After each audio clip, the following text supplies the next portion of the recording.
ദൈവനാമത്തിന് മഹത്വമുണ്ടാകട്ടെ. നിങ്ങളെല്ലാം വീണ്ടും കാണുവാൻ കർത്താവ് നൽകിയ അവസരത്തെ ഓർത്ത് ഞാൻ ദൈവത്തെ സ്തുതിക്കുന്നു, കർത്താവിനെ മഹത്വപ്പെടുത്തുന്നു.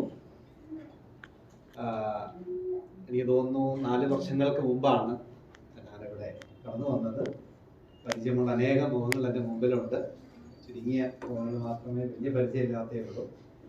നിങ്ങളെല്ലാം വീണ്ടും കാണുവാൻ കർത്താവ് ഇടവരുത്തിയതിനായിട്ട് ഞാൻ ദൈവത്തെ സ്തുതിക്കുകയാണ്, സ്തോത്രം ചെയ്യുകയാണ്.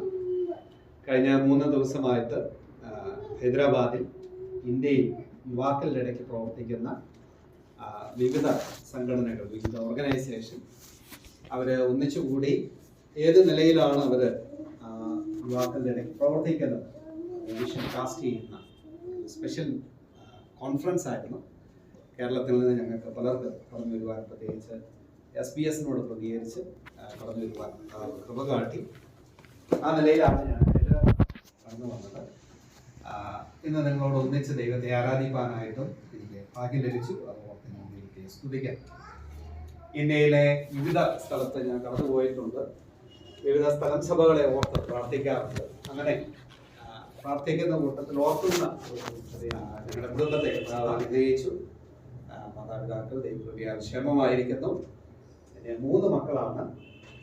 എനിക്ക് തോന്നുന്നു കഴിഞ്ഞ പ്രാവശ്യം വന്നപ്പോൾ 2 പേരുണ്ടായിരുന്നു. മൂത്തയാള് ഇപ്പോൾ 3ാം ക്ലാസ്സിൽ പഠിക്കുന്നു. രണ്ടാമത്തെ ആള് UKG പഠിക്കുന്നു. ഇളയാള് 8 മാസമേ ആയിട്ടുള്ളൂ. അങ്ങനെയാണ് 2 മക്കളും ഒരു പെൺകുഞ്ഞുമാണ് ദൈവം തന്നത്. പ്രത്യേകിച്ച് ഞങ്ങളുടെ കുടുംബമായി പ്രാർത്ഥനയിൽ ഓർക്കുന്നതിനായി ദൈവത്തെ സ്തുതിക്കുന്നു. തുടർന്ന് നിങ്ങളുടെ പ്രാർത്ഥനയെ ഞാൻ അപേക്ഷിക്കുകയാണ്. വയനാട്ടിൽ ഞങ്ങൾ വ്യത്യസ്തമായ രീതിയിലാണ് പ്രവർത്തനങ്ങൾ ചെയ്യുന്നത്. സ്ഥലം സഭയോടൊന്നിച്ച് എല്ലാ ആഴ്ചയിലും ഭവന സന്ദർശനമുണ്ട്. അതുപോലെ തന്നെ ഓപ്പൺ എയർ പ്രവർത്തനങ്ങൾ നടന്നുകൊണ്ടിരിക്കുന്നു. മറ്റ് സ്ഥലം സഭകൾ ചേർന്നാണ് ആ രീതിയിലുള്ള പ്രവർത്തനങ്ങൾ നടക്കുന്നത്.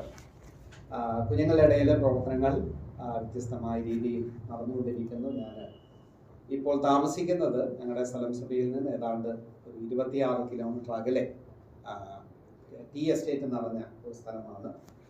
ആ പരിസരത്ത് നമ്മുടെ സ്ഥലം സഭകളില്ല. ഒരു ഭാഗത്തേക്ക് പോയാൽ 10 കിലോമീറ്റർ കഴിയണം, മറ്റു ഭാഗത്തേക്ക് പോയാൽ 18 കിലോമീറ്റർ കഴിഞ്ഞാലാണ് നമ്മുടെ സ്ഥലം സഭയുള്ളത്. അവിടെ ഒരു പുതിയ കൂടിവരവ് ഉണ്ടാകണം എന്ന ലക്ഷ്യത്തിലാണ് ഞങ്ങളവിടെ താമസിച്ച് പ്രവർത്തിക്കുകയാണ്. തിങ്കൾ ടു വെള്ളി അവിടെ താമസിക്കും. വെള്ളിയാഴ്ച വൈകിട്ട് ഞങ്ങളുടെ വീട്ടിലേക്ക് വന്ന് മാതൃസഭയോടൊന്നും ദൈവത്തെ ആരാധിച്ച് ഞായറാഴ്ച ഉച്ച കഴിഞ്ഞ് അല്ലെങ്കിൽ തിങ്കളാഴ്ച ആ സ്ഥലത്തേക്ക് കടന്നു പോകും. ആ നിലയിലാണ് ഇപ്പോൾ ഞങ്ങൾ കുടുംബമായിട്ട് പ്രവർത്തിക്കുന്നത്. പ്രത്യേകിച്ച് ആ പ്രവർത്തനത്തെ ഓർത്ത് പ്രാർത്ഥിക്കും. കഴിഞ്ഞ പ്രാവശ്യം ഞാൻ വന്നപ്പോൾ ഞാൻ ഫാമിലി ലൈഫ് എഡ്യൂക്കേഷൻ്റെ ഒരു കോഴ്സ് ചെയ്തുകൊണ്ടിരിക്കുകയായിരുന്നു. എൻ്റെ മാസ്റ്റർ ഡിഗ്രി ചെയ്തുകൊണ്ടിരിക്കുകയായിരുന്നു. അത് പൂർത്തിയാക്കുവാൻ കൃപ കാട്ടി.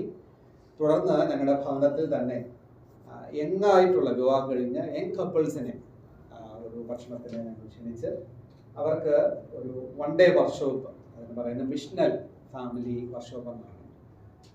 5 ഫാമിലീസിനെ ഒരുമിച്ച് കൂട്ടി ആ നിലയിൽ മാസത്തിൽ ഒരിക്കലോ 2 മാസം കൂടുമ്പോഴും അവർക്ക് വേണ്ട ട്രെയിനിങ് കൊടുക്കുന്നു. ആ നിലയിൽ അവരെ ഡെവലപ്പ് ചെയ്യുന്നു. അവർക്ക് വേണ്ട ഫോളോ അപ്പ്, അതിനുവേണ്ടി വാട്സപ്പ് ഗ്രൂപ്പും അതുപോലെ അവരെ വേണ്ട മെസ്സേജുകളും ഡെയിലി അയച്ചു കൊടുക്കും. ആ നിലയിൽ ഒരു പ്രവർത്തനം ചെയ്യുന്നുണ്ട്. പ്രത്യേകിച്ച് ആ പ്രവർത്തനത്തെ ഓർത്ത് പ്രാർത്ഥിക്കുക. അതുപോലെ ഓൺലൈനായിട്ട് യങ് കപ്പിൾസിന് വേണ്ടി പറഞ്ഞാൽ വിവാഹം കഴിഞ്ഞ് ഒരു 5-10 വർഷം വരെയുള്ള ചെറിയ കുഞ്ഞുങ്ങളുള്ള കുടുംബങ്ങൾക്ക് വേണ്ടിയിട്ട് ഒരു ഫാമിലി എൻട്രീച്ച്മെൻറ്റ് പ്രോഗ്രാം.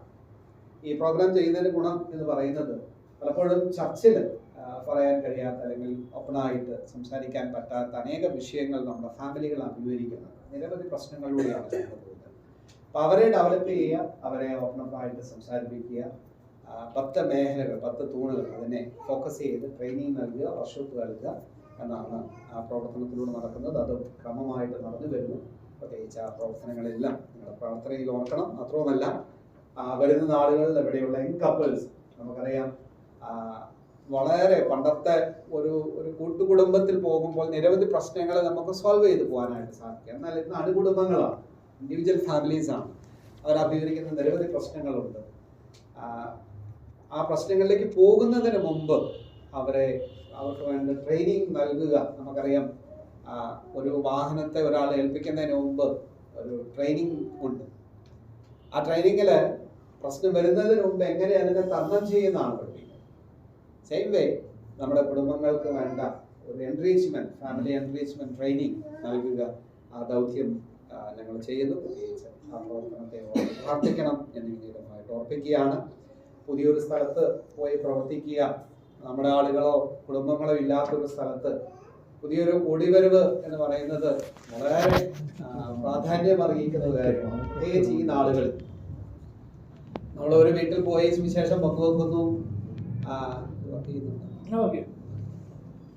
ഒരു പുതിയ സ്ഥലത്ത് പോയി പ്രവർത്തനം ചെയ്യുന്നു, കുടുംബങ്ങളെ കാണുന്നു, സുവിശേഷം പങ്കുവെക്കുന്നു, നമ്മൾ തിരിച്ചു വരുന്നു. അതിന്റെ തൊട്ട് പിന്നാലെ മറ്റ് പല ഗ്രൂപ്പുകളും കയറും. ഇന്ന് പ്രത്യേകിച്ച് ഇൻഡിവിജ്വൽ ആയിട്ടുള്ള ധാരാളം സഭകൾ ഉടലെടുത്തിട്ടുണ്ട്. അതുപോലെ തന്നെ കൾട്ടായിട്ടുള്ള പല ഗ്രൂപ്പുകൾ, ബ്രദറൻ പ്രവർത്തനങ്ങൾക്ക് വിരോധമായി നിൽക്കുന്ന നിരവധി പെന്തക്കോസ്റ്റ് ഗ്രൂപ്പുകളുണ്ട്.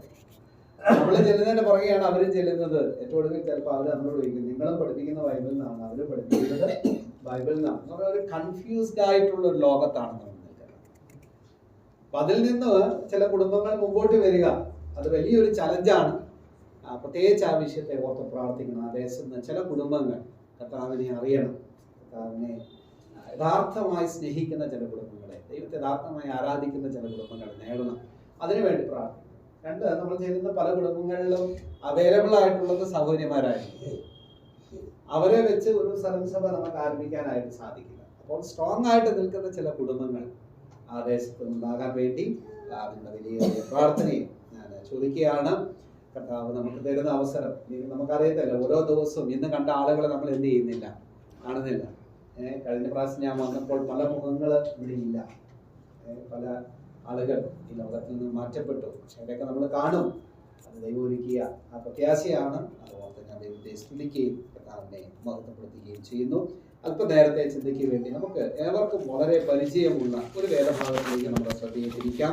ഇരമ്യാവിന്റെ പുസ്തകം 33-ാം അധ്യായം 3-ാമത്തെ വേദഭാഗം. ഇരമ്യാവിന്റെ പുസ്തകം 33-ന്റെ 3-ാമത്തെ വേദഭാഗം.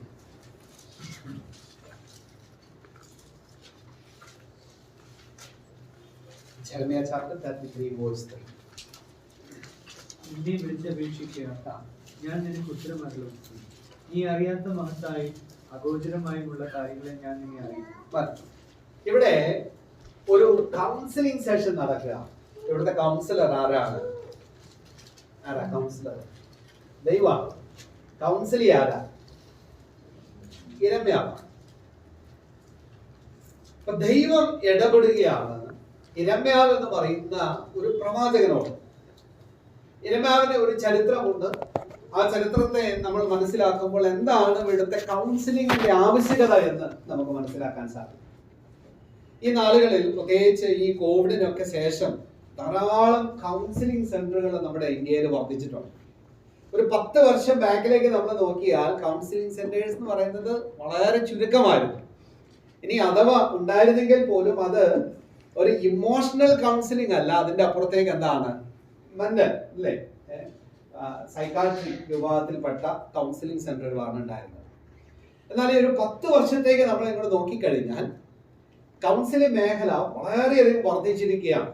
കുടുംബങ്ങൾക്ക് കൗൺസിലിംഗ് നൽകുന്ന, യൂത്ത്സിന് കൗൺസിലിംഗ് നൽകുന്ന, ഇമോഷണൽ പ്രോബ്ലത്തെ ഫോക്കസ് ചെയ്തുകൊണ്ട് ധാരാളം എന്ന് പറഞ്ഞാൽ ആളുകൾക്ക് എവിടെ പോയി പറയണമെന്ന് അറിയത്തില്ല.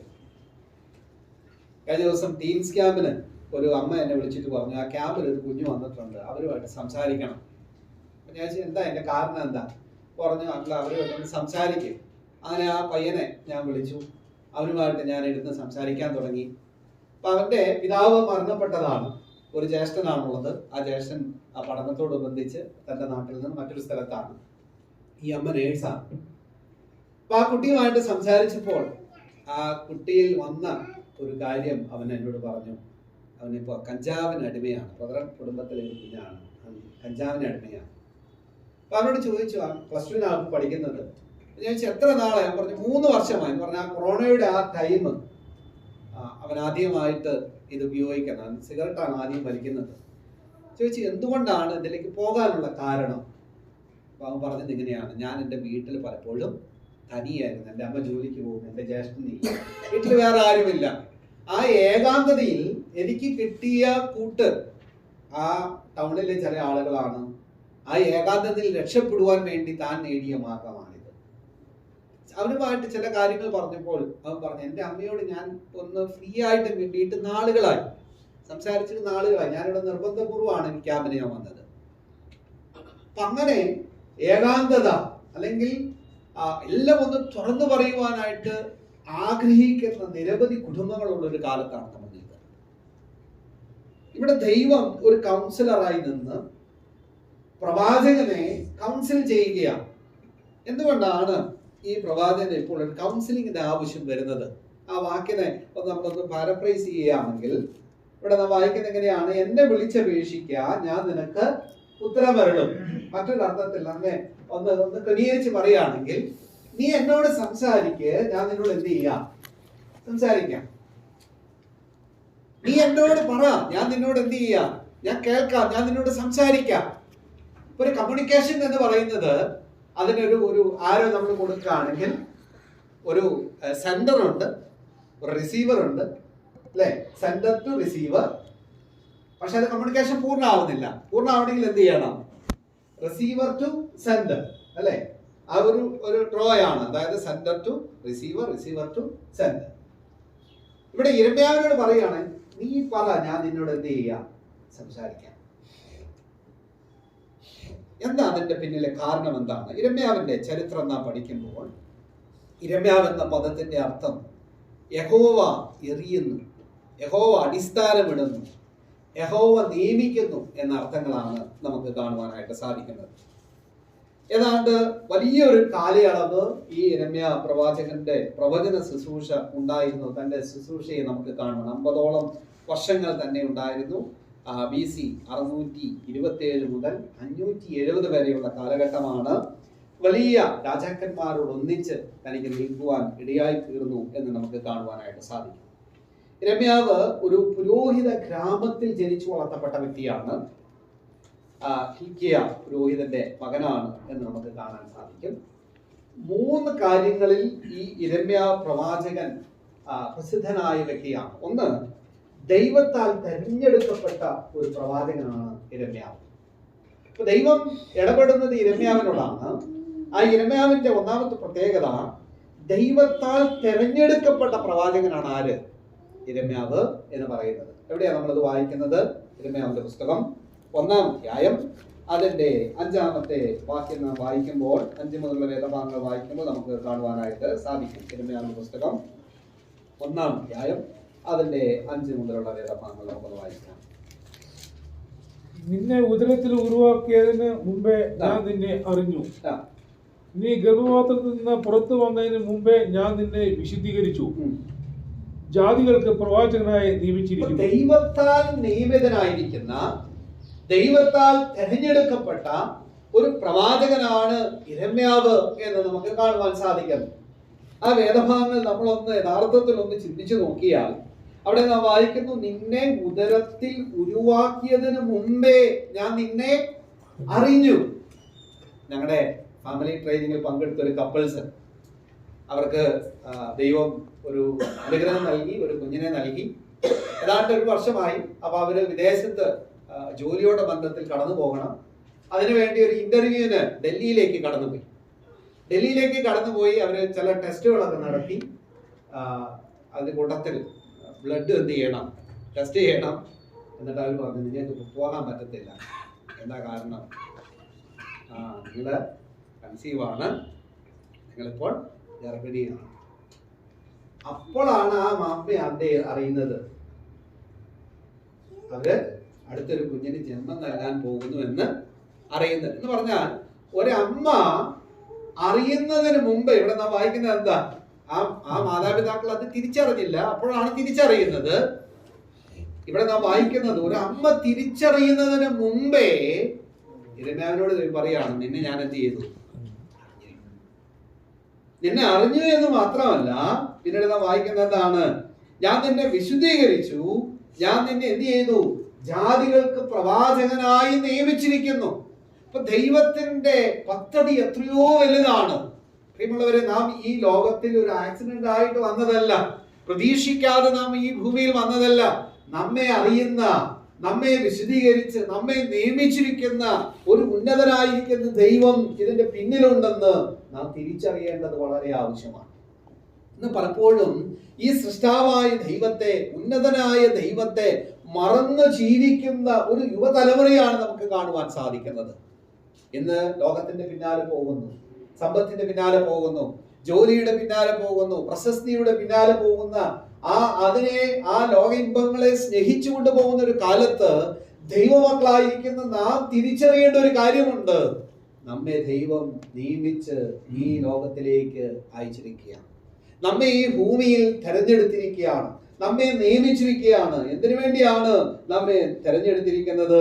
അടുത്ത വേദഭാഗത്തിലേക്ക് നാം വരുമ്പോൾ നമുക്ക് അവിടെ കാണാൻ സാധിക്കും. 7ന്റെ അവസാനത്തെ ഭാഗം അവിടെ നാം വായിക്കുന്ന ഇങ്ങനെയാണ്: ഞാൻ നിന്നെ അയക്കുന്ന ഏവരുടെയും അടുക്കൽ നീ പോകുകയും ഞാൻ നിന്നോട് കൽപ്പിക്കുന്നതൊക്കെയും സംസാരിക്കുകയും വേണം. ഞാൻ നിന്നെ തെരഞ്ഞെടുത്തതിന്റെ പിന്നിൽ ഒരു കാര്യമുണ്ട്. എന്താണെന്നറിയാമോ? ഞാൻ നിന്നെ ചില സ്ഥലത്തേക്ക് എന്ത് ചെയ്യാൻ പോവാ? അയക്കാൻ പോവാണ്. ഞാൻ ചില വാക്കുകൾ നിനക്ക് തരും, ചില കാര്യങ്ങൾ തരും. അതെന്ത് ചെയ്യണം? നീ സംസാരിക്കണം. ഞാൻ തരുന്ന വാക്കുകളെ നീ സംസാരിക്കണം. അപ്പോൾ യിരെമ്യാവ് എന്ന് പറയുന്ന വ്യക്തി ദൈവത്താൽ തെരഞ്ഞെടുക്കപ്പെട്ട പ്രവാചകനാണ്. ദൈവത്താൽ എന്തിനു വേണ്ടിയാണ് അവനെ തെരഞ്ഞെടുത്തത്? അതെ, ദൈവം നൽകിയ വാക്കുകളെ ജാതികൾക്ക് അറിയിക്കുവാൻ വേണ്ടി, ദൈവജനത്തെ അറിയിക്കുവാൻ വേണ്ടി, മറ്റുള്ളവരെ അറിയിക്കുവാൻ വേണ്ടി, അത് രാജാക്കന്മാരെ, ആ ദേശത്തെ അറിയിക്കുവാൻ വേണ്ടി ദൈവത്താൽ തിരഞ്ഞെടുക്കപ്പെട്ട ഒരു പ്രവാചകനാണ് യിരെമ്യാവ് എന്ന് പറയുന്നത്. കർത്താവ് തന്റെ ശിഷ്യന്മാരെ വിളിച്ചു. യോഹന്നാന്റെ സുവിശേഷം 15-ാം അധ്യായത്തിലേക്ക് നമ്മുടെ ശ്രദ്ധയെ നമുക്ക് തിരിക്കാം. യോഹന്നാന്റെ സുവിശേഷം 15-ാം അധ്യായം അതിന്റെ 16-ാം വാക്യത്തിൽ കർത്താവ് തന്റെ ശിഷ്യന്മാരോട് പറയുന്ന ഒരു കാര്യമുണ്ട്. എന്താ പറയുന്നത്? നിങ്ങൾ എന്നെ തെരഞ്ഞെടുത്തു എന്നല്ല, ഞാൻ നിങ്ങളെ തെരഞ്ഞെടുത്തു. തന്റെ കൂടെയുള്ള ആളുകളെ, തന്റെ ശിഷ്യന്മാരെ കർത്താവ് പറയാണ്, ഞാൻ നിങ്ങൾ. സാധാരണ അവിടെ ആളുകൾ ചെയ്യുന്നത് എന്ത് ചെയ്യാണ്? ശിഷ്യന്മാർ ഗുരുവിനെ തെരഞ്ഞെടുക്കുകയാണ്. യോഹന്നാൻ സ്നാപകൻ എന്ത് ചെയ്തു? ശിഷ്യന്മാർ തെരഞ്ഞെടുത്തു. ഇപ്പൊ ഗുരുവിനെ തെരഞ്ഞെടുക്കുന്ന ഒരു കാര്യം അവിടെയുണ്ട്. എന്നാൽ കർത്താവ് പറയുന്നത് എങ്ങനെയാണ്? നിങ്ങളല്ല എന്നെ തെരഞ്ഞെടുത്തത്, പിന്നെ നിങ്ങളെ ആരാ തെരഞ്ഞെടുത്തത്? ഞാനാണ് തെരഞ്ഞെടുത്തത്. അപ്പൊ ശിഷ്യന്മാരോട്, നിങ്ങൾ തെരഞ്ഞെടുക്കപ്പെട്ടവരാണ്, ദൈവത്താൽ തെരഞ്ഞെടുക്കപ്പെട്ടവരാണ്. എന്തിനു വേണ്ടിയാണ് നിങ്ങളെ തെരഞ്ഞെടുത്തത്? 16-ാം വാക്യത്തിന്റെ 2-ാം ഭാഗം നാം കാണുന്നു. നിങ്ങൾ പോയി ഫലം കായ്ക്കേണ്ടതിന്, നിങ്ങൾ പോയി ഫലം കായ്ക്കേണ്ടതിന് ദൈവത്താൽ തെരഞ്ഞെടുക്കപ്പെട്ടവരാണ് ശിഷ്യന്മാർ എന്ന് പറയുന്നത്. അപ്പം യിരെമ്യാവ് ദൈവത്താൽ തെരഞ്ഞെടുക്കപ്പെട്ട വ്യക്തികളാണ്, ശിഷ്യന്മാർ കർത്താവിനാൽ തെരഞ്ഞെടുക്കപ്പെട്ട വ്യക്തികളാണ്.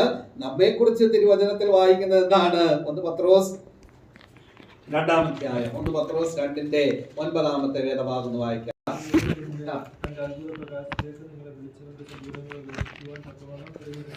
നോക്കുക, നിങ്ങൾ തെരഞ്ഞെടുക്കപ്പെട്ട ഒരു ജാതിയും രാജകീയ പുരോഹിത വർഗവും വിശുദ്ധ വംശവും സ്വന്തം ജനവുമാകുന്നു. അപ്പോൾ ഇതാരോടുള്ള ബന്ധത്തിലാണ് പറയുന്നത്? വിശ്വാസികളോടുള്ള ബന്ധത്തിലാണ് പറയുന്നത്. ഇപ്പൊ യിരെമ്യാവ് ദൈവത്താൽ തെരഞ്ഞെടുക്കപ്പെട്ട വ്യക്തി, ശിഷ്യന്മാർ യേശുക്രിസ്തുവിനാൽ തെരഞ്ഞെടുക്കപ്പെട്ട വ്യക്തി. നമ്മെ കുറിച്ച് അപ്പോസ്തലനായിരിക്കുന്ന പത്രോസ് പറയാണ്, നിങ്ങൾ ആരാണ്? ദൈവത്തിന്റെ ജാതിയാണ്, തെരഞ്ഞെടുക്കപ്പെട്ട ഒരു ജാതിയും രാജകീയ പുരോഹിത വർഗവും വിശുദ്ധ വംശവും സ്വന്തം ജനവുമാണ്. അപ്പൊ ഇവിടെ ഇരിക്കുന്ന എല്ലാവരും ദൈവം എന്ത് ചെയ്തിരിക്കുക? തെരഞ്ഞെടുത്തിരിക്കുക. നമ്മൾ പലപ്പോഴും ചിന്തിക്കുക, അയ്യോ എനിക്ക് സഭയിൽ പ്രത്യേകിച്ച് ശുശ്രൂഷയൊന്നുമില്ല, എന്റെ വീട്ടിൽ പ്രത്യേകിച്ച് ശുശ്രൂഷയൊന്നുമില്ല, അല്ലേ? പക്ഷെ അങ്ങനെയല്ല. നാം ഓരോരുത്തരും ദൈവത്താൽ തിരഞ്ഞെടുക്കപ്പെട്ടവരാണ്. നമ്മുടെ പദവി എന്താണ്? അവിടെ പറയുന്ന 4 കാര്യങ്ങൾ പറയുന്നുണ്ട്. എന്താണ് നമ്മുടെ പദവി? എന്താ? നാം ഒരു ജാതിയാണ്, രാജകീയ പുരോഹിത വർഗമാണ്, വിശുദ്ധ വംശമാണ്, സ്വന്തം ജനമാണ്, ദൈവത്തിന്റെ സ്വന്തം ജനം. അപ്പൊ യിരെമ്യാവ് ജനിക്കുന്ന ഉദരത്തിൽ ഉരുവാകുന്നതിന് മുമ്പേ അറിഞ്ഞ ദൈവം, വിശുദ്ധീകരിച്ച ദൈവം, തെരഞ്ഞെടുത്ത ദൈവം. അങ്ങനെയെങ്കിൽ ഇന്ന് ഈ സഭയിൽ എന്നെ കേൾക്കുന്ന ഓരോരുത്തരെയും ദൈവം എന്ത് ചെയ്തിരിക്കുക? തെരഞ്ഞെടുത്തിരിക്കുന്നവരാണ്. ആ ചിന്ത നമ്മൾ മറന്നു പോകരുത്. യിരെമ്യാവിനെ തെരഞ്ഞെടുത്തത് ദൈവത്തിന്റെ വാക്കുകൾ അറിയിക്കുവാൻ, ഒരു പ്രവാചകനായിട്ടാണ്. ശിഷ്യന്മാരെ തെരഞ്ഞെടുത്തത് ഫലം കായ്ക്കുവാനാണ്. നമ്മെ തെരഞ്ഞെടുത്തിരിക്കുന്നത് എന്തിനാണെന്നറിയാമോ? അതിന്റെ ആദ്യത്തെ വാക്യം ഒന്ന് വായിച്ച്, വിളിച്ചവന്റെ സൽഗുണങ്ങളെ അപ്പൊ വിളിച്ചതിന്റെ പിന്നിൽ ഒരു കാരണമുണ്ട്. ഒരു കമ്പനിയിലേക്ക് നമ്മൾ ജോയിൻ ചെയ്യുമ്പോൾ വെറുതെ ഒരു കസേര ഇട്ട് ഇരുത്താനല്ല നമ്മൾ എന്ത് ചെയ്തിരിക്കുന്നത്. ഒരു കമ്പനി അല്ലെ, കമ്പനിയിൽ ജോലി ചെയ്യുന്ന പലരുണ്ട്. അവര് പറയുന്ന അനുസരിച്ച് എന്ത് ചെയ്യണം? പ്രവർത്തിക്കണം. ദൈവം നമ്മെ വിളിച്ചവന്റെ സൽഗുണങ്ങളെ ഘോഷിക്കാൻ വേണ്ടിയാണ് നമ്മെ തെരഞ്ഞെടുത്തിരിക്കുന്നത്. പ്രിയമുള്ളവരെ, നമ്മെ ഈ ഭൂമിയിൽ ആക്കി വെച്ചതിന്റെ പിന്നിൽ ദൈവത്തിന് വലിയൊരു പദ്ധതിയുണ്ട്. നമ്മെ എല്ലാവരും ഏൽപ്പിച്ചിരിക്കുകയാണ്. എന്താണ് ആ ദൗത്യം എന്ന് പറയുന്നത്? വിളിച്ചവന്റെ സൽഗുണങ്ങളെ ഘോഷിക്കുക എന്നുള്ളത്. കർത്താവായ യേശു ക്രിസ്തുവിലൂടെയുള്ള രക്ഷയെ നമ്മുടെ സമൂഹത്തിൽ, എന്നിലൂടെ, എന്റെ കുടുംബത്തിലൂടെ, എന്റെ സഭയിലൂടെ പ്രകീർത്തിക്കുക, വിളിച്ചു പറയുക എന്നുള്ളത് ദൈവം നമ്മെ ഓരോരുത്തരെയും ഏൽപ്പിച്ചിരിക്കുന്ന ദൗത്യമാണ്. അതിനുവേണ്ടി ചിലർ സമർപ്പിതമായി പൂർണ്ണസമയത്തിൽ ഇറങ്ങുന്നു എന്ന് മാത്രമേ ഉള്ളൂ. അവരുടെ മാത്രം ജോലിയല്ല, നമ്മുടെ ഓരോരുത്തരെയും ഉത്തരവാദിത്തമാണ് വിളിച്ചവന്റെ സൽഗുണങ്ങളെ ഘോഷിക്കുക എന്നുള്ളത്. ഇന്ന് പ്രഭാതത്തിൽ നാം തിരിച്ചറിയേണ്ട ഒരു വസ്തുത, നാം ദൈവത്താൽ തിരഞ്ഞെടുക്കപ്പെട്ടവരാണ്. എന്തിനു വേണ്ടി? സൽഗുണങ്ങളെ ഘോഷിക്കാൻ.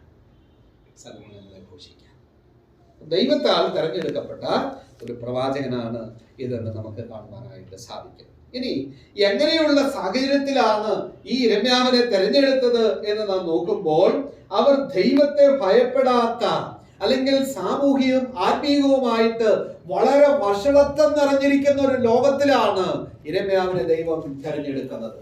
നമുക്കറിയാം, പ്രവാചകന്മാർ, അതിനു മുമ്പുണ്ടായിരുന്ന പുരോഹിത വർഗം, നമ്മൾ ഒരു പുരോഹിത ഗ്രാമത്തിലാണ് ജനിച്ചത്. എന്നാൽ പുരോഹിത ഗ്രാമത്തിൽ തന്നെ വഷളത്വം നിറഞ്ഞിരിക്കുന്നു. അവിടെയുള്ള രാജാക്കന്മാർ ഭക്ഷണത്തിന്റെ പിന്നിലാണ് പ്രവർത്തിക്കുന്നത്. അങ്ങനെയുള്ള സാഹചര്യത്തിൽ ദൈവം എന്ത് ചെയ്തു? അവനെ ശോമയിൽ വളർന്നു വന്ന സാഹചര്യം എന്താണ്? ആ പുരോഹിത കുടുംബത്തിൽ തന്നെ ദൈവത്തെ ആരാധിക്കുന്ന, അല്ലെങ്കിൽ കൂട്ടുനിൽക്കുന്ന ആളുകൾ തന്നെ അത് വിരോധമായി, ചട്ടങ്ങൾക്ക് വിരോധമായി, നിയമങ്ങൾക്ക് വിരോധമായി പ്രവർത്തിക്കുമ്പോൾ അവിടെയാണ് ആരും കൂടെ വളർന്നു വരുന്നത്. ശോമയില് വളർന്നു. ഫിനെഹാസിന്റെ കാര്യമാണ്. പ്രിയമുള്ളവരെ, നമ്മളും വളർന്നു വരുന്നത് ഈ ലോകത്തിലാണ്. മ്ലേച്ഛത നിറഞ്ഞ, ആത്മീയവും സാമൂഹികവുമായിരിക്കുന്ന മ്ലേച്ഛത നിറഞ്ഞൊരു ലോകത്തിലാണ് നാം ജീവിക്കുന്നത്. നമുക്കറിയാം, ഇന്നത്തെ ലോകം അത് എന്ത് ചെയ്യാൻ തയ്യാറായിട്ട് നിൽക്കുന്നു. പണ്ടൊക്കെ ഒരു ഫിലിം കാണാനായിട്ട്, നമ്മുടെയൊക്കെ ചെറുപ്പത്തിൽ ഒരു ഫിലിം കാണണമെങ്കിൽ തിയേറ്ററിൽ പോയി ആരെങ്കിലും ഒക്കെ എന്ത് ചെയ്യും? കാണും. അതുകൊണ്ട് എന്ത് ചെയ്യത്തില്ല, ആ വഴി തന്നെ പോകുക. ആ വഴി പോയാൽ ആരെങ്കിലും പറയും ഇന്ന വഴിക്ക്, കാരണം ഇന്ന വഴിക്ക് പോയാൽ ഉടനെ വീട്ടിൽ തിരിച്ചു വരുമ്പോൾ ആൾക്കാർ പറയും. അതുകൊണ്ട് എന്ത് ചെയ്യത്തില്ല.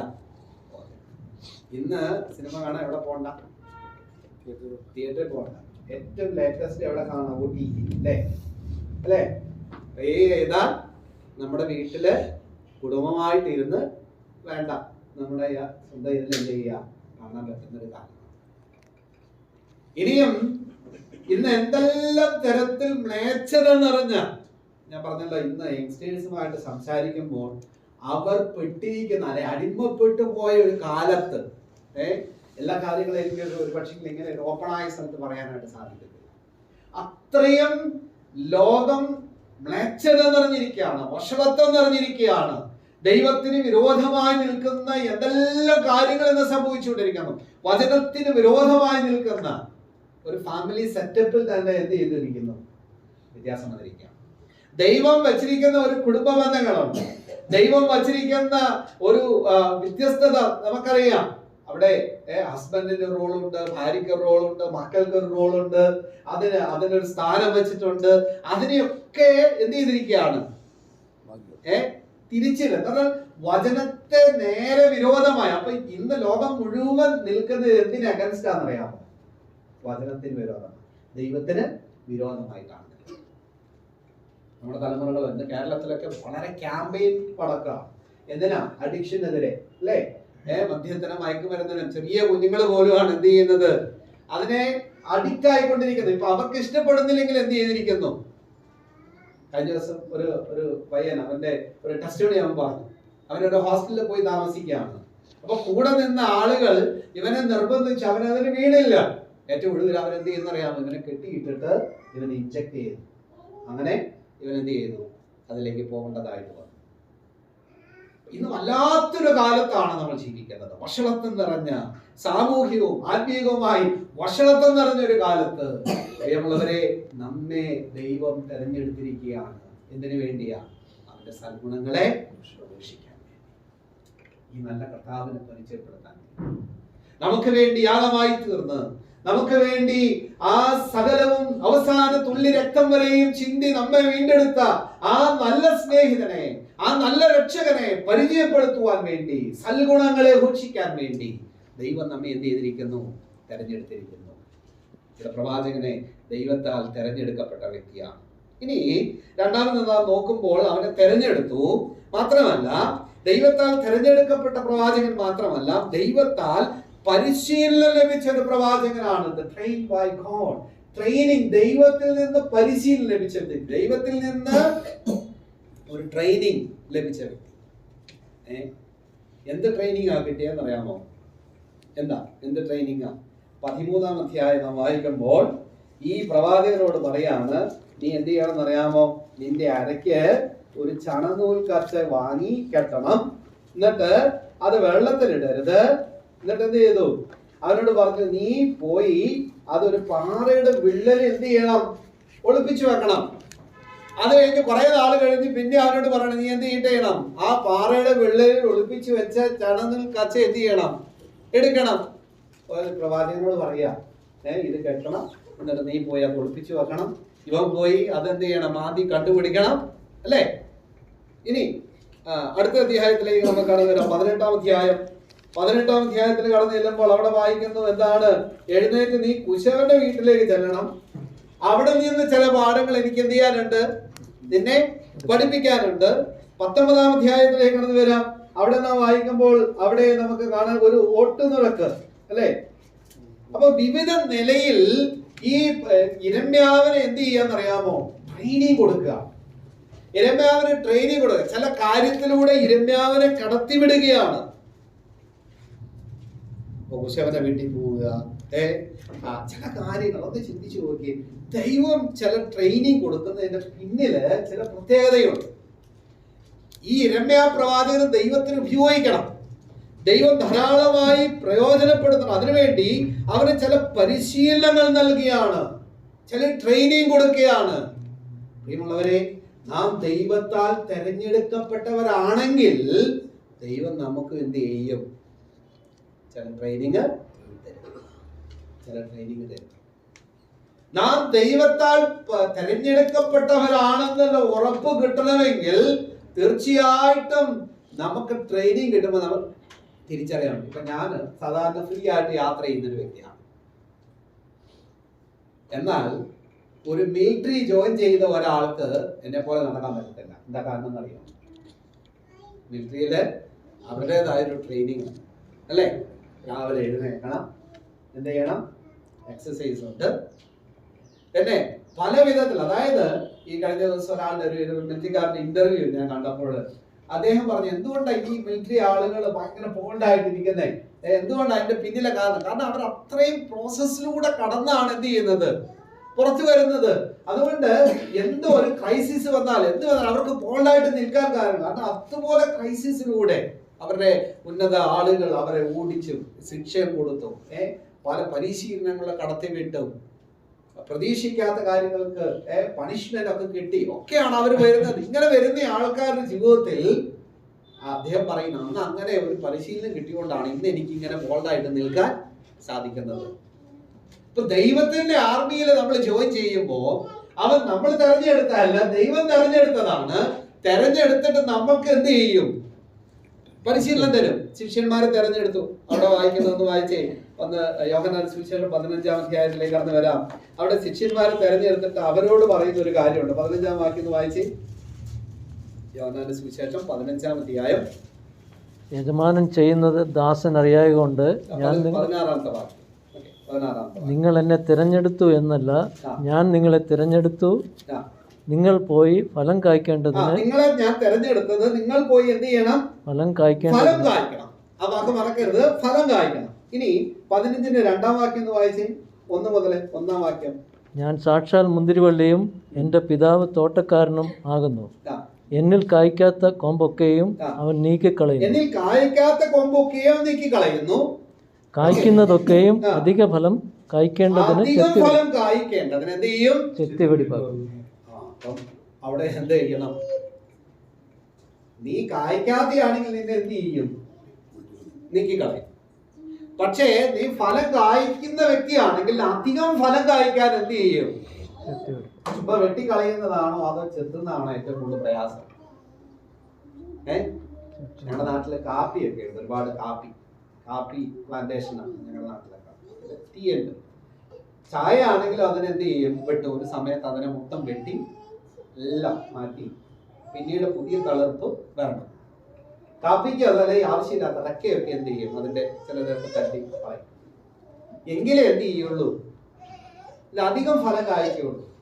ഇപ്പൊ ഈ ശിഷ്യന്മാരോട് പറയാണ്, നിങ്ങൾ ഫലം കായ്ക്കണം, അതിനുവേണ്ടിയാ തെരഞ്ഞെടുത്തത്.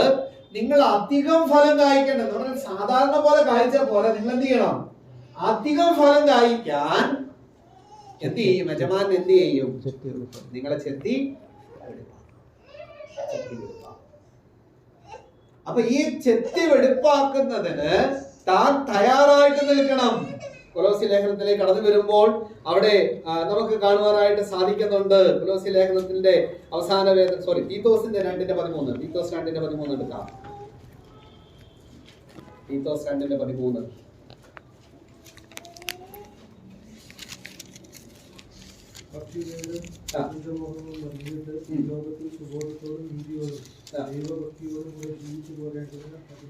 അത് നമ്മെ എന്ത് ചെയ്യുന്നു?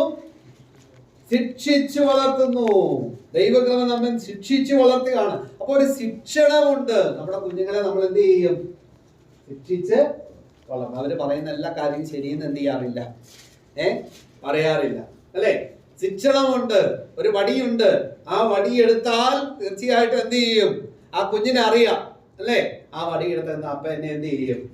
അടിക്കാൻ. അല്ലെ? ആ വടിയുടെ കാര്യം പറഞ്ഞാൽ ആ ചൂട് കിട്ടിയിട്ട് വേണം എന്ത് ചെയ്യാൻ. അല്ലെങ്കിൽ അത് വെറും ഒരു കളിപ്പാട്ടം മാത്രമാണ്. പക്ഷെ ആ ചൂട് ഒരിക്കൽ കിട്ടിക്കഴിഞ്ഞാൽ പിന്നീട് ആ വടിയെ കുറിച്ച് പറഞ്ഞാൽ മതി. എന്ന് പറഞ്ഞാൽ ഒരു ശിക്ഷണത്തിലൂടെ ഒരു കുടുംബം കുഞ്ഞുങ്ങളെ നടത്തുന്നത് പോലെ ദൈവകൃപ നമ്മെ ശിക്ഷിച്ചു വളർത്തും. കാരണം എന്താ? നമ്മെ തെരഞ്ഞെടുത്തു.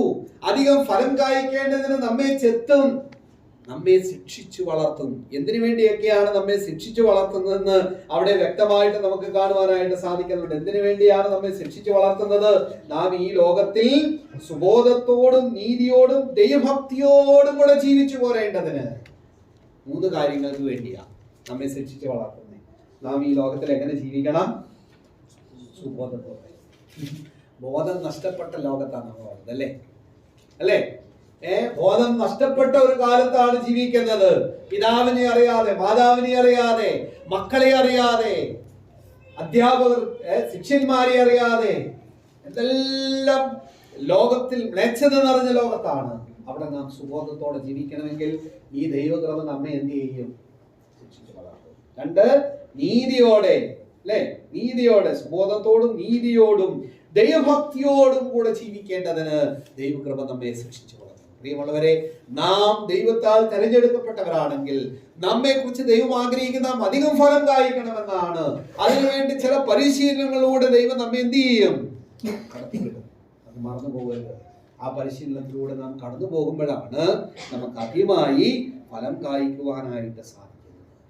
കർത്താവിന് വേണ്ടി അധികം പ്രയോജനപ്പെടുവാനായിട്ട് സാധിക്കുന്നത്. സുബോധത്തോടെ, നീതിയോടെ, ദൈവഭക്തിയോടെ നാം പ്രപഞ്ചത്തിൽ ഈ ഭൂമിയിൽ ജീവിക്കുവാനായിട്ട് സാധിക്കുന്നത് ഈ ശിക്ഷണത്തിലൂടെ കടന്നു പോകുമ്പോഴാണ്. അനേക ആളുകൾ എന്നോട് ചോദിക്കാറുണ്ട്, ഞങ്ങൾ കർത്താവിന് വേണ്ടി വളരെ ഭക്തിയോടുകൂടിയാണ് ചെയ്തിട്ട് എന്താ എന്റെ ജീവിതത്തിൽ ഇങ്ങനെ കടന്നു വന്നത്, പ്രതിസന്ധിയിലൂടെ കടന്നു വന്നത്, എന്താ അതിന്റെ പിന്നിലെ കാരണം എന്താണ്? കാരണം ദൈവം പറയുന്നത്, എനിക്ക് നിന്നെ ശിക്ഷിച്ചു വളർത്താം. കാരണം നിങ്ങൾ ഈ ഭൂമിയിൽ എങ്ങനെ ജീവിക്കണം?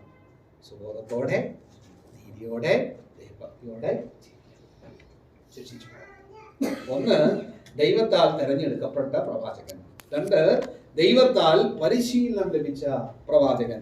3, ദൈവത്താൽ ആശ്വാസം പ്രാപിച്ച പ്രവാചകൻ, കൗൺസിലിംഗ് ലഭിച്ച പ്രവാചകൻ. ഈ വാക്ക് 3 രീതിയിൽ എനിക്ക് മനസ്സിലാക്കാനായിട്ട് സാധിച്ചു. ഇതൊരു എൻകറേജ്മെന്റ് വാക്കാണ്. നീ എന്നോട് സംസാരിക്കും, ഞാൻ നിന്നോട് സംസാരിക്കാം. എന്നെ വിളിച്ചപേക്ഷിക്കാൻ ഞാൻ നിനക്ക് ഉത്തരമരുളാം. ഇത് ഒരു എൻകറേജ്മെന്റിന്റെ വാക്കാണ്. രണ്ട്, ഇതൊരു കംഫോർട്ടിംഗ് വേർഡാണ്, ആശ്വസിപ്പിക്കുന്ന വാക്കാണ്.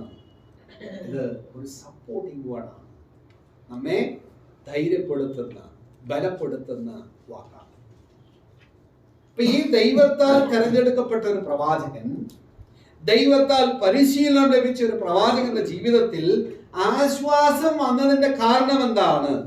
നമ്മളൊന്ന് ആ ചരിത്രത്തിലേക്ക് നമ്മളൊന്ന് പോയി നോക്കണം. 11-ാം അധ്യായം ഒന്ന് വായിച്ചേ. 11-ാം അധ്യായം, യിരെമ്യാവിന്റെ പുസ്തകം 11-ാം അധ്യായം നാം വായിക്കുമ്പോൾ അവിടെ തനിക്കെതിരെ ഒരു ഗൂഢാലോചന നടന്നതായിട്ട് നമുക്ക് കാണാൻ സാധിക്കും. ആരാ ഗൂഢാലോചനയ്ക്ക് മുമ്പിൽ നിൽക്കുന്നത്? പുരോഹിത വർഗം തന്നെയാണ് ഗൂഢാലോചനയ്ക്ക് പിന്നിൽ നിൽക്കുന്നതെന്ന് കാണാൻ സാധിക്കും. 18-ാം അധ്യായത്തിലേക്ക് കടന്നു വരുമ്പോൾ അവിടെ 18, 23-ാം അധ്യായം, ഇവിടെ എല്ലാം നാം കാണുമ്പോൾ ഈ യിരെമ്യാവ് എന്ന് പറയുന്ന ഒരു പ്രവാചകൻ തന്റെ പ്രവചന ശുശ്രൂഷ തുടങ്ങിയപ്പോൾ, താൻ ദൈവത്തിന് വേണ്ടി പ്രയോജനപ്പെടുവാൻ തുടങ്ങിയപ്പോൾ തനിക്കെതിരെ ഗൂഢാലോചന കഴിച്ചു, തന്നെ ആപത്തിലിട്ടു, മറ്റ് പുരോഹിതന്മാർ തന്നെ അടിച്ചു. പ്രവാചകൻ, ദൈവത്താൽ തെരഞ്ഞെടുക്കപ്പെട്ട പ്രവാചകൻ യിരെമ്യാവ് ദൈവത്തോട് ചോദിച്ചു, ദൈവമേ, നീ എന്നെ കൊണ്ടുവന്നത്, നീ അല്ലേ എന്നെ തെരഞ്ഞെടുത്തത്, നീ എനിക്ക് പരിശീലനം നൽകിയത്, എന്നിട്ട് എന്താണ് എന്റെ സമൂഹം എനിക്കെതിരെ ഗൂഢാലോചന കഴിക്കുന്നത്? അവരെന്ത് ചെയ്യുന്നു? ആപത്തിലിടുന്നു. പുരോഹിതൻ അവനെ വന്ന് അടിക്കുന്നു. 20-ാം അധ്യായം, 26-ാം അധ്യായത്തിൽ അവനെ മരണഭീഷണി മുഴക്കുകയാണ്. 33-ാം അധ്യായം അവനെ കാവൽപ്പുരമുറ്റത്ത് അവിടെ ഒരു കുഴിയിലിട്ടിരിക്കുകയാണ്. 38-ാം അധ്യായത്തിൽ കടന്നു വരുമ്പോൾ അവനെ ചെളിക്കുഴിയിലിട്ടിരിക്കുന്നു. രാജാവ് വന്നിട്ട് പറയേ, ഇനി നീ എന്ത് ചെയ്യണ്ട, നിന്റെ പ്രവചന ശുശ്രൂഷ ഞങ്ങൾക്ക് ആവശ്യമില്ല. ഈ യിരെമ്യാ പ്രവാചകൻ ദൈവത്താൽ തെരഞ്ഞെടുക്കപ്പെട്ട വ്യക്തിയായിരുന്നു, ദൈവത്താൽ പരിശീലനം ലഭിച്ച വ്യക്തിയായിരുന്നു, ദൈവം എടുത്തുപയോഗിച്ച വ്യക്തിയായിരുന്നു. എന്നാൽ അതേ സമയം പ്രതിസന്ധികളിലൂടെ താൻ കടന്നുപോയി. കാവൽപ്പുരമുറ്റത്ത് രാജാവിന്റെ കൊട്ടാരത്തിലേക്ക് പോകുന്നവരും വരുന്നവരും ഈ പ്രവാചകനെ കാണും. ഈ കുഴിയിലിട്ടിരിക്കുകയാണ്, അവനെ കുഴിയിലിട്ടിരിക്കുകയാണ്, ചെളിക്കുഴിയിലിട്ടിരിക്കുന്നു. അവനെ കൊല്ലുവാനായിട്ട് പദ്ധതികൾ നടത്തുന്നു, അവന് വിരോധമായി കാര്യങ്ങളെ കൊണ്ടുവരുന്നു. പ്രിയമുള്ളവരെ, നാം ദൈവത്താൽ തിരഞ്ഞെടുക്കപ്പെട്ടവരാണെങ്കിൽ, ദൈവത്തിന് വേണ്ടി പ്രയോജനപ്പെടുന്നവരാണെങ്കിൽ തീർച്ചയായിട്ടും പ്രതിസന്ധികൾ നിറഞ്ഞ ഒരു ലോകത്താണ് നമ്മൾ നിൽക്കുന്നത്. നാം മറന്നു പോകുവാനായിട്ട് പാടില്ല. സുവിശേഷം 15-18 വാക്യം നമുക്കൊന്ന് വായിക്കാം. ശിഷ്യന്മാരെ തെരഞ്ഞെടുത്തതിനുള്ള ബന്ധത്തിൽ കർത്താവ് തന്നെ പറയുന്ന ഒരു കാര്യമുണ്ട്. നിങ്ങൾ ലോകക്കാരായിരുന്നുവെങ്കിൽ ലോകം തനിക്ക് സ്വന്തമായവരെ സ്നേഹിക്കുമായിരുന്നു. എന്നാൽ നിങ്ങൾ ലോകക്കാരായിരിക്കാതെ ഞാൻ നിങ്ങളെ ലോകത്തിൽ നിന്ന് തെരഞ്ഞെടുത്തത് കൊണ്ട് ലോകം നിങ്ങളെ എന്ത് ചെയ്യും? ലോകം നിങ്ങളെ പകയ്ക്കും. അത് ദൈവവചനത്തിന്റെ തീരുമാനമാണ്. പ്രിയമുള്ളവരെ, നാം പ്രതിസന്ധിയിലൂടെ പോകുന്നുവെങ്കിൽ, പ്രയാസങ്ങൾ നമ്മുടെ ജീവിതത്തിൽ വരുന്നുവെങ്കിൽ, നമുക്ക് വിരോധമായി നിരവധി പ്രശ്നങ്ങൾ ആഞ്ഞടിക്കുന്നുവെങ്കിൽ ചിന്തിച്ചോളാം, നിങ്ങൾ ഏത് ട്രാക്കിലാണെന്നറിയാമോ? റൈറ്റ് ട്രാക്കിലാണ്. ഒഴുക്കിന്റെ കൂടെ പോണവൻ എന്തില്ല, പ്രശ്നമില്ല. ഉണ്ടോ? ഇല്ല. പക്ഷെ ആ ഒഴുക്കിനെതിരെ നീന്തുന്നവൻ എന്തുണ്ട്? ലോകക്കാരായിരുന്നുവെങ്കിൽ നിങ്ങൾക്ക് പ്രശ്നമില്ല, ലോകം നിങ്ങളെ പകയ്ക്കില്ല. പക്ഷേ ലോകക്കാരാകാതെ നിങ്ങൾ ജീവിച്ചാൽ ലോകം നിങ്ങൾ എന്ത് ചെയ്യും? പകയ്ക്കും എന്നുള്ളത് തിരുവചനത്തിൽ നമുക്ക് കാണാൻ സാധിക്കുന്ന കാര്യമാണ്. 19-ാം അധ്യായം നമുക്ക് കടന്നു വരാം. 19-ാം അധ്യായം, അവിടെ നമുക്ക് ഈ ആശയത്തെ നമുക്ക് കാണാൻ സാധിക്കണം. ഒരാൾക്ക് 1 തെസ്സലോനിക്കർ 2:2 കൂടെ വായിക്കാം. 1 തെസ്സലോനിക്കർ 2:2. സമയക്കുറവുണ്ട്, ഞാൻ പെട്ടെന്ന് ഇവിടെ വാക്യങ്ങൾ തന്നെ പോവാം. 1 തെസ്സലോനിക്കർ 2:2 വാക്യം. നിങ്ങൾ അറിയും പോലെ ഞങ്ങൾ ഫിലിപ്പിയിൽ വെച്ച് കഷ്ടവും അപമാനവും അനുഭവിച്ചിട്ടും. ഓക്കെ, കഷ്ടവും അപമാനവും അനുഭവിച്ചു. ബാക്കി കഷ്ടവും അപമാനവും അനുഭവിച്ചിട്ടും വലിയ പോരാട്ടത്തോടെ ദൈവത്തിന്റെ സുവിശേഷം നിങ്ങളോട് പ്രസംഗിക്കുവാൻ ഞങ്ങളുടെ ദൈവത്തിൽ ധൈര്യപ്പെട്ടിരുന്നു. നോക്കുക, ഞങ്ങൾ അവിടെ കഷ്ടവും അപമാനവും. പൗലോസിന്റെ ഓരോ യാത്രകളും നമ്മളൊന്ന് എടുത്ത് നോക്കിക്കഴിഞ്ഞാൽ കർത്താവിന് വേണ്ടി എന്തെല്ലാം പ്രതിസന്ധികളാണ് താൻ അനുഭവിച്ചത്. ജയിലിൽ കിടക്കുന്ന അവസ്ഥ. ഈ ദിവസങ്ങളിൽ ഞങ്ങളുടെ വീട്ടിൽ അപ്പോസ്തല പ്രവൃത്തിയാണ് വായിക്കുന്നത്. അപ്പൊ താന് നിൽക്കുന്ന എന്ന് പറഞ്ഞാൽ ഇതിനെല്ലാം പിന്നിൽ നിന്ന് എന്താ? കർത്താവിന് വേണ്ടി നിന്നത് കൊണ്ടാണ്, സുവിശേഷം അറിയിക്കാൻ പോയത് കൊണ്ടാണ്. ഈ നാളുകളിൽ നമ്മുടെ നോർത്ത് ഇന്ത്യയിലെ അനേക ദൈവമക്കൾ, പ്രത്യേകിച്ച് പുതിയതായിട്ട് രക്ഷയുടെ അനുഭവത്തിലേക്ക് കടന്നു വന്ന ഗ്രാമങ്ങളിൽ നിന്ന് അവരെ അടിച്ചു, അവരെ പുറത്താക്കി. നമ്മുടെ സഹോദരന്മാർ അവരെ കാണാൻ വേണ്ടി കടന്നു ചെന്നു. നമ്മുടെ ഇന്ത്യയിൽ ഗ്രാമങ്ങളിൽ കർത്താവിനെ അറിഞ്ഞ സഹോദരന്മാരെ അവരെ അടിക്കുകയാണ്. അവരെ വസ്ത്രമെല്ലാം പിരിഞ്ഞു മാറ്റിയിട്ട് അടിച്ച് അവരെ ഗ്രാമത്തിൽ നിന്ന് പുറത്താക്കിയിരിക്കുകയാണ്. ഏതാണ്ട് 500 പേരെയാണ് ഒരു സ്ഥലത്ത് കൊണ്ടുവന്ന് ഈ നാടുകളിൽ പാർപ്പിച്ചിരിക്കുന്നത്. അതിൽ 250 പേർക്ക് തിരിച്ചു പോകാൻ സ്ഥലമില്ല. ഗവൺമെന്റ് അതിനു വേണ്ടി ഇടപെടണം എന്നൊക്കെ പറഞ്ഞ് നമ്മുടെ ആളുകൾ കടന്നുപോയതിനെ കുറിച്ചൊക്കെ വാട്സപ്പിൽ വായിക്കാൻ. ഇതൊക്കെ അനുഭവിക്കുന്നത് എന്തുകൊണ്ടാണ്? കർത്താവിനെ ഒറീസയിലെ ചില നാളുകൾക്ക് മുമ്പ് ഞാൻ കടന്നുപോയി. അവിടെ കുവി ട്രൈബ്സിന്റെ ഇടയ്ക്ക് പ്രവർത്തനങ്ങൾ നടക്കുന്നുണ്ട്. ഒരു ഗ്രാമത്തിലേക്ക് ആ സഹോദരൻ കൊണ്ടുപോയി. എന്നിട്ട് ഒരു സ്ഥലത്ത് വാഹനം നിർത്തിയിട്ടാണ് ഞങ്ങളെ അങ്ങോട്ട് കൊണ്ടുപോയത്. ഒരു ബൈക്കിന്റെ പുറകിലിരുന്ന് പോകുന്ന വഴിക്ക് അദ്ദേഹം പറഞ്ഞു, സാറേ ഞങ്ങൾ ഈ വഴിക്ക് വന്നപ്പോഴാണ് മറിഞ്ഞു നിന്ന് ഞങ്ങളെ വടികൊണ്ട് അടിച്ചത്. അപ്പൊ രാത്രിയാണ് ഞങ്ങൾ അവിടെ ചെല്ലുന്നത്, വളരെ എതിർപ്പുള്ള സ്ഥലത്ത്. അപ്പൊ അവിടെയുള്ള വിശ്വാസികൾ ഇങ്ങനെ ചുറ്റും നിന്ന് എന്നെ ആ നടുക്ക് നിർത്തിയിരിക്കുകയാണ്. നടുക്കാണ് ഞാനിരിക്കുന്നത്, ഈ സുവിശേഷം ഞാൻ. അപ്പൊ ഇവര് ചുറ്റും ഇങ്ങനെ നിൽക്കുകയാണ്. എന്ന് പറഞ്ഞാൽ എന്തെങ്കിലും ഒരു ആപത്ത് വന്നാൽ നിങ്ങളെ ഞങ്ങൾക്ക് എന്ത് ചെയ്യണം? സംരക്ഷിക്കണം. വളരെ പേടിയോടുകൂടി അന്ന് രാത്രി ഞാൻ അവിടെ ദൈവവചനം പ്രസംഗിച്ചത്. നമ്മുടെ ഉള്ളിൽ ഒരു ഉൾഭയം ഉണ്ടാവുമല്ലോ. അവരെ ഗ്രാമത്തിൽ പുറത്താക്കി അവര് ഒരു വയലില് കുടില് കെട്ടിയിട്ട് അവരവിടെ താമസിക്കുകയാണ്. അവരുടെ ഗ്രാമത്തിലേക്ക് പോകാൻ അവർക്ക് ഗവൺമെന്റ് നൽകാൻ സ്ഥലമൊന്നും കിട്ടത്തില്ല. കഷ്ടത അനുഭവിക്കുന്ന നിരവധി പേര്.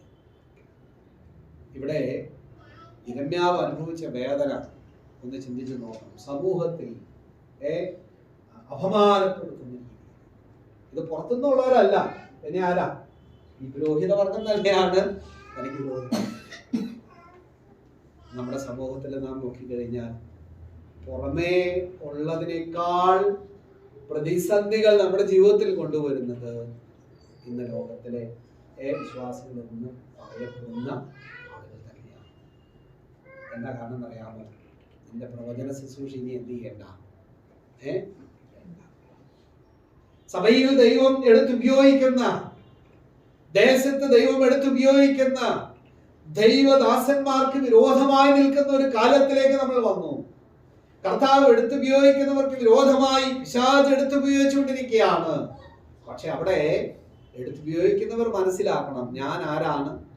ദൈവത്താൽ തെരഞ്ഞെടുക്കുന്നത്, ഞാൻ ആരാണ്? ദൈവത്താൽ പരിശീലനം ലഭിച്ചതാണ്.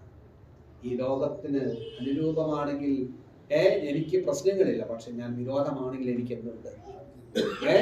പ്രശ്നങ്ങളുണ്ട്.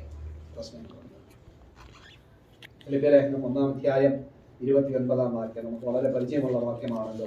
ഫിലിപ്പിയർ 1-ന്റെ-29-ാം വാക്യം അവിടെ നാം വായിക്കുന്നത് എങ്ങനെയാണ്? ക്രിസ്തുവിൽ വിശ്വസിപ്പാൻ മാത്രമല്ല അവന് വേണ്ടി കഷ്ടമനുഭവിപ്പാൻ കൂടെ നിങ്ങൾക്ക് തന്നിരിക്കുക, വരം തന്നിരിക്കുക. എന്തിനു വേണ്ടിയാ? ഇതിനു വേണ്ടിയാ. കഷ്ടം കർത്താവിന് വേണ്ടി പ്രയോജനപ്പെടുമ്പോൾ തീർച്ചയായിട്ടും പ്രതിസന്ധികളുണ്ട്, പ്രയാസങ്ങളുണ്ട്. നമ്മെ തകർത്ത് കളയുവാനായിട്ട് ശ്രമിക്കുന്ന നിരവധി ശക്തികൾ ലോകത്തിലുണ്ട്. ഞങ്ങള് ഈ സുവിശേഷവുമായിട്ടൊക്കെ വീട്ടിൽ പോകുമ്പോൾ പല രീതിയിലുള്ള എതിർപ്പുകളാണ് നേരിടേണ്ടത്.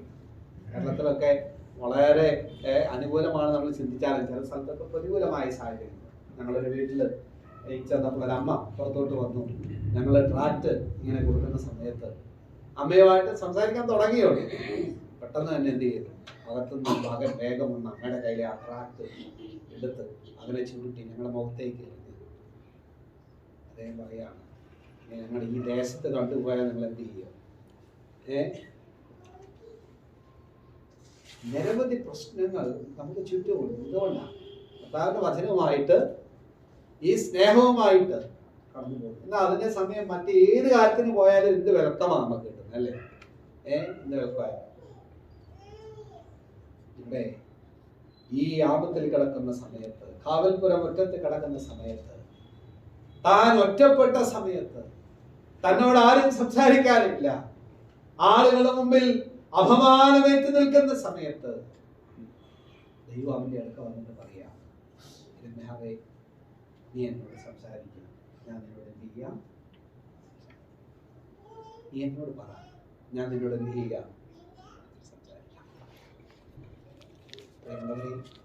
ഇന്നെന്റെ മുമ്പിൽ ഈ യിരെമ്യാവിനെ പോലെ വേദന അനുഭവിക്കുന്ന എത്ര പേരുണ്ടെന്ന് എനിക്കറിയത്തില്ല. പ്രതിസന്ധിയിലൂടെ കുടുംബമായി ലോകത്തിന്റെയും മറ്റ് പ്രയാസത്തിലൂടെയും കടന്നു പോകുന്ന, മാനസികമായ പ്രതിസന്ധിയിലൂടെ കടന്നു പോകുന്ന എത്ര പേരുണ്ടെന്ന് എനിക്കറിയത്തില്ല. പക്ഷേ ഈ യിരെമ്യാവിനെ ആശ്വസിപ്പിച്ച ദൈവം നിങ്ങളുടെ അടികൾ വന്ന് നിങ്ങളോട് പറയുന്നത്, നീ എന്നോട് സംസാരിക്കുക, ഞാൻ നിന്നോട് എന്ത് ചെയ്യാം? നീ എന്നോട് സംസാരിക്കുക, ഞാൻ നിന്നോട് സംസാരിക്കാം. ആ വാക്കുകൾ യിരെമ്യാവിന്റെ ജീവിതത്തിലെ ഒരു എൻകറേജ്മെന്റിന്റെ വാക്കായിരുന്നു. തന്നെ സപ്പോർട്ട് ചെയ്യുന്ന വാക്കുകളായിരുന്നു, തന്നെ കംഫോർട്ട് ചെയ്യുന്ന വാക്കുകളായിരുന്നു. അതേ ദൈവം നമ്മെ തെരഞ്ഞെടുത്തു, നമുക്ക് പരിശീലനം നൽകി. പ്രതിസന്ധിയിൽ നിന്ന് കടന്നു പോകുമ്പോൾ അവൻ നമ്മെ ആശ്വസിപ്പിക്കുന്ന ദൈവം. ആ ദൈവത്തിൽ നമുക്ക് ആശ്വസിക്കാം. ആ ദൈവത്തിന്റെ വാക്കുകൾ നമ്മുടെ ജീവിതത്തിൽ നമുക്ക് മുറുകെ പിടിക്കാം. നമുക്കറിയാം, ഈ കോവിഡ് കാലഘട്ടം വിശ്വാസികളുടെ ജീവിതത്തെ പോലും പിടിച്ചുലച്ച കാലഘട്ടമാണ്. അനേകം, ഞങ്ങൾ വന്നപ്പോൾ പറയാൻ, ഇന്ത്യയിലെ അനേകം മിഷണറിമാർ മുമ്പിൽ നിന്ന് പ്രവർത്തിച്ച് എത്രയോ ആളുകളാണ് ലോകത്തിൽ നിന്ന് മാറ്റപ്പെട്ടു പോയത്. അവരാരംഭിച്ച പല പ്രവർത്തനങ്ങളും നിന്നുപോയ അവസ്ഥയുണ്ട്. അത് ഏറ്റെടുക്കാൻ ആളില്ല. പ്രിയമുള്ളവരെ, പ്രതിസന്ധികൾ നമ്മുടെ ജീവിതത്തിലുണ്ട്. എത്ര സ്ഥലം സഭകളെ ഈ പ്രതിസന്ധി പിടിച്ചു വച്ചു, എത്ര കുടുംബങ്ങൾ എത്ര പ്രശ്നങ്ങളിലൂടെ, മാനസികമായ സ്വസ്ഥതയില്ലാതെ അപമാനം അനുഭവിക്കേണ്ട അവസ്ഥയിലൂടെ കടന്നുപോയി. എന്നാൽ അവിടെ നമ്മെ ആശ്വസിപ്പിക്കുന്ന ഒരു ദൈവമുണ്ട്. എന്താ അതിന്റെ കാരണം? അവൻ നമ്മെ തെരഞ്ഞെടുത്തു. ഒരു വേദഭാഗം കൂടെ നമുക്കൊന്ന് വായിക്കാം. അത് പൂർത്തിയാക്കാനായിട്ട് 2 കൊരിന്ത്യർ 1-ാം അധ്യായം, 2 കൊരിന്ത്യർ 1-ാം അധ്യായം, അവിടെ അപ്പോസ്തലനായിരിക്കുന്ന പൗലോസ് പറയുന്ന ഒരു വാക്ക്, 4-ാം വാക്യം, 2:4, 2 കൊരിന്ത്യർ 1:4, ദൈവം ഞങ്ങളെ ആശ്വസിപ്പിക്കുന്ന ആശ്വാസം കൊണ്ട് ഞങ്ങൾ യാതൊരു കഷ്ടത്തിലുമുള്ളവരെ ആശ്വസിപ്പാൻ ശക്തരാകേണ്ടതിന് ഞങ്ങൾക്കുള്ള കഷ്ടത്തിലൊക്കെയും അവൻ ഞങ്ങളെ അറിയോ? എന്താ അർത്ഥം അറിയോ? ഈ കഷ്ടത നിന്റെ ജീവിതത്തിൽ വന്ന് അവിടെ നിനക്ക് ദൈവത്തിന്റെ ആശ്വാസം ലഭിച്ചു. ഇനി ഇതിനേക്കാൾ കഷ്ടം അനുഭവിക്കുന്ന ആളുകളെ നീ പോയിട്ട് എന്ത് ചെയ്യണം? അപ്പൊ എന്തിനാ എനിക്ക് കഷ്ടം തന്നെ? മറ്റുള്ളവരെ ആശ്വസിപ്പിക്കും. എനിക്ക് പ്രതിസന്ധി വന്ന് എന്തിനാ? മറ്റുള്ളവരെ ആശ്വസിപ്പിക്കും. മറന്നു പോകരുത്, നമ്മെ ആശ്വസിപ്പിക്കുന്ന ഒരുവനുണ്ട്. കഷ്ടതയുണ്ട്. ഇവിടെ നാം വരുമ്പോൾ അതിന്റെ അടുത്ത വാക്യം കൂടെ, ക്രിസ്തുവിന്റെ കഷ്ടങ്ങൾ ഞങ്ങളിൽ പെരുകുന്നത് പോലെ തന്നെ ക്രിസ്തുവിനാൽ ഞങ്ങളുടെ ആശ്വാസവും. അതായത് കഷ്ടത തരുമ്പോൾ ആ കഷ്ടതയെ അതിജീവിക്കാൻ ആശ്വാസം എന്ത് ചെയ്യുന്നു? പെരുക. അപ്പൊ ഇവിടെ എന്താ നമ്മൾ പറയുന്നില്ലേ, ഈ ചില വൈദ്യന്മാര് പറയും ഈ മരുന്ന് ഭയങ്കര കയ്പാണ്, അപ്പൊ അതുകൊണ്ട് എന്ത് ചെയ്യണം? അതിന് സമമായിട്ട് എന്ത് ചെയ്യണം? തേനും കൂടെ ചേർക്കണം എന്ന് പറഞ്ഞാൽ എന്താ? ഈ കയ്പ് വേണ്ട, നീ മരുന്ന് കഴിക്കരുതെന്നല്ല, കഴിക്കണം, പക്ഷേ അതിന് സമം എന്തും കൂടെ ചേർക്കും. കഷ്ടത അനുഭവിക്കുമ്പോൾ അതേ സമയത്ത് കഷ്ടത പെരുകുന്ന പോലെ ഇപ്പറ എന്തും കൂടെ പെരുകുന്നുണ്ട്. ഇന്ന് ആ ആശ്വാസത്തെ കണ്ടെത്തുവാൻ നമുക്ക് സാധിച്ചിട്ടുണ്ടോ? അല്ലെങ്കിൽ നാം തിരിച്ചറിയണം, യിരെമ്യാവിനെ ആശ്വസിപ്പിച്ച ദൈവം, യിരെമ്യാവിനോട് കൂടെ ഇരുന്ന ദൈവം നമ്മെയും ദൈവത്താൽ തെരഞ്ഞെടുക്കപ്പെട്ട പ്രവാചകൻ, ദൈവത്താൽ പരിശീലനം ലഭിച്ച പ്രവാചകൻ, ദൈവത്താൽ ആശ്വാസം ലഭിച്ച പ്രവാചകൻ. ഇന്ന് പ്രഭാതത്തിൽ അതേ പദവിയിലാണ് നാം നിൽക്കുന്നത്. നാം ദൈവത്താൽ തെരഞ്ഞെടുക്കപ്പെട്ടവരാണ്, നാം ദൈവത്താൽ പരിശീലനം ലഭിച്ചവരാണ്, നാം ദൈവത്താൽ ആശ്വാസം പ്രാപിക്കുന്നവരാണ്. ദൈവത്തിന് സ്തോത്രം. ഈ ദിവസം നമ്മുടെ ജീവിതത്തിൽ അനുഗ്രഹമായി തീരട്ടെ. ഇവിടെ ഒരു അവസരം അനുവദിച്ച ദൈവത്തോട് നന്ദി അറിയിച്ചു എന്റെ വാക്കിൽ ദൈവനാമം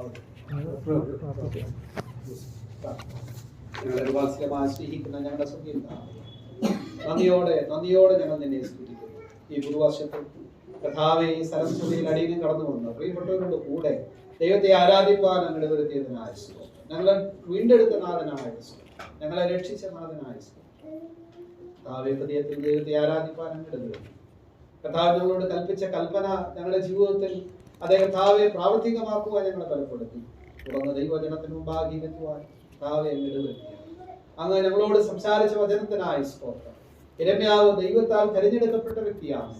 യിരെമ്യാവ് ദൈവത്താൽ പരിശീലനം ലഭിച്ച വ്യക്തിയാണ്. ദൈവത്താൽ ആശ്വാസം പ്രാപിച്ച വ്യക്തിയാണ്. അതുപോലെ ഞങ്ങളെയും അങ്ങ് തെരഞ്ഞെടുത്തതിനായ സ്തോത്രം.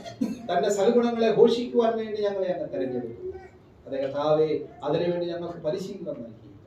ഞങ്ങൾ പ്രതിസന്ധികളുണ്ട്, കഷ്ടങ്ങളുണ്ട്, എന്നാൽ ഞങ്ങളെ അങ്ങ് ആശ്വസിപ്പിക്കുന്നതിനുമാണ് കർത്താവേ.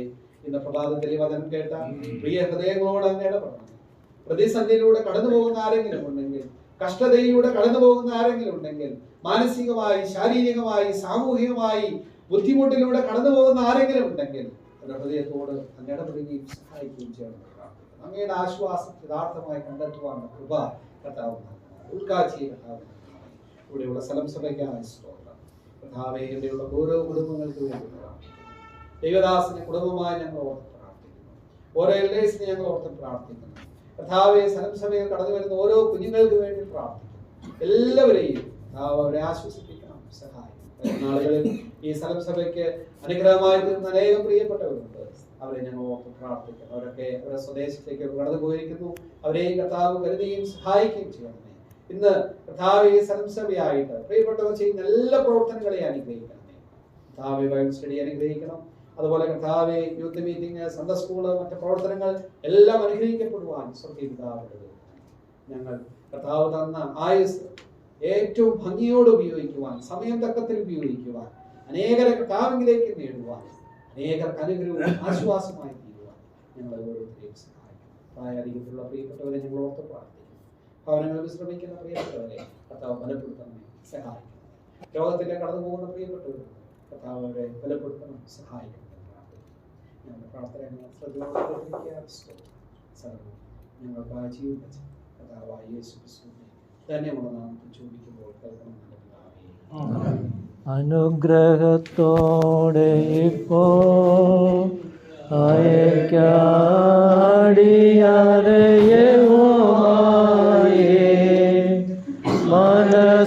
മനസ്സലിവുടയ മഹോന്നത പരനേ വന്ദനം നിനക്കാമേ. മനസ്സലിവുടയ